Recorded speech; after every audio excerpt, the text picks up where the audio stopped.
2월 17일 목요일 새벽 묵상 시간입니다. 하나님이 주신 이 귀한 하루를 하나님의 말씀으로 시작하겠습니다. 에스겔 36장 37절 나 주 하나님이 말한다. 이제 나는 다시 한번 이스라엘 족속을 시켜서 내게 도움을 간청하게 하겠고 그들의 인구를 양떼처럼 불어나게 하겠다. 아멘. 하나님의 긍휼을 맛보려면 우리는 먼저 기도해야 합니다. 성경에 나오는 인물들 또 기독교 역사에 나오는 신앙의 선배들을 보면 그들은 늘 기도하는 사람들이었습니다.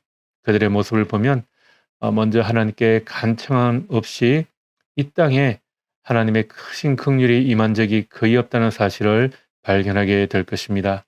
여러분도 그렇지 않으십니까?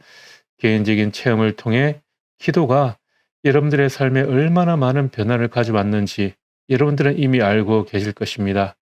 물론 하나님은 그동안 여러분들에게 셀 수 없을 만큼 풍족한 은혜를 베푸셨을 것입니다.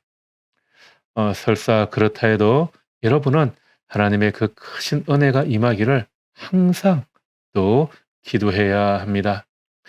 여러분은 맨 처음 하나님을 만나고 그리스도가 십자가에 돌아가심으로 우리를 구원하였다는 사실을 깨달았을 때 그 은혜에 감격하여 기도하였을 것입니다. 여러분이 갖고 있는 의심을 없애주시기를 비통함과 괴로움으로부터 건져주시기를 하나님께 간절히 구했습니다.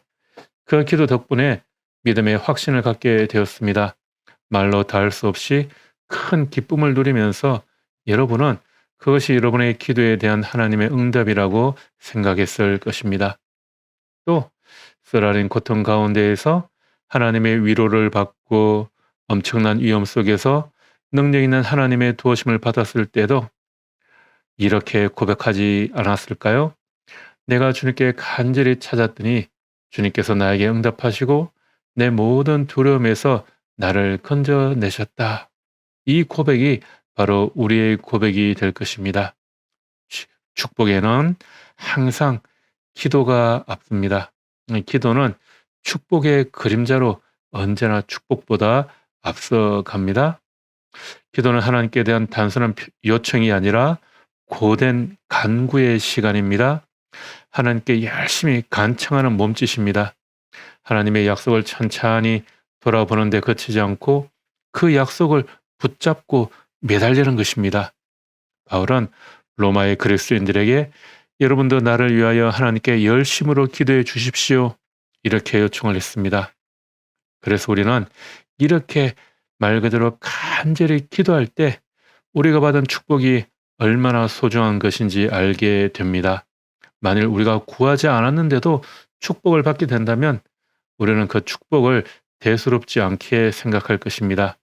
그러나 기도한 후에 하나님의 긍휼을 받으면 그 긍휼은 다이아몬드보다 더 귀하게 여겨집니다. 물론 우리가 구하는 것은 모두 다 소중한 것들입니다. 그러나 우리가 그것들을 위해 간절히 구할 때까지는 그것이 얼마나 소중한지 진심으로 깨달지 못하는 법입니다. 기도는 시커먼 먹구름을 물러가게 합니다.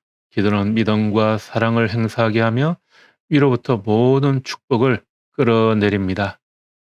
오늘 아침 이런 간절한 기도로 여러분의 하루를 시작하시기 바랍니다. 아멘.